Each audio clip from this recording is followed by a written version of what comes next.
tsara indrindrako no efa narindrako mba ho kilalao ny fetso ny foko no eno kalotro andra aisako anao kanefa anao tsy tonga fa nataonao somonga nataonao kilalao ny fitiavako anao kanefa anao tsy tonga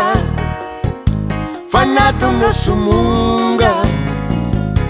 nataonao kilalao ny fitiavako anao misosa tsy fefena ny ora sy fotoana zahita sy jerena de to manaitra foana raha vao misy mitranga ny masoko efaranga fa to mananga sange ny lavitreny anao nefindrisy fanangaina fa ianao zay natenaina tsy niseho fa hafanitadeo ny tsara indrindrako no efa narindrako mba ho kilalao ny fetso ny foko no eno kalotro andra aisako anao kanefa anao tsy tonga fa nataonao somonga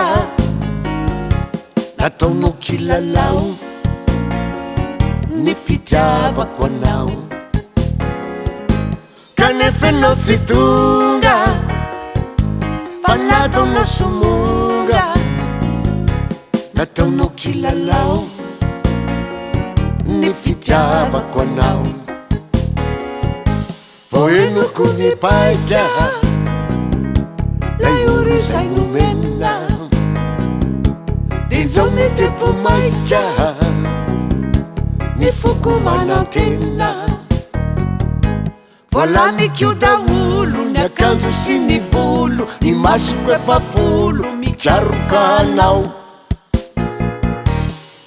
mierikety sy ero maika hatahoana mo indrisy anefa lay no fiteny lefa ny tsara indrindrako no efa narindrako mba ho kilalao ny fetso ny foko no eno kalotro andra aisako anao kanefa anao tsy tonga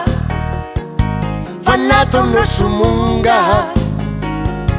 nataonao kilalao ny fitiavako anao kanefa anao tsy tonga fa nataonao somonga nataonao kilalao ny fitiavako anao nataonao kilalao ny fitiavako anao kanefa hatramizao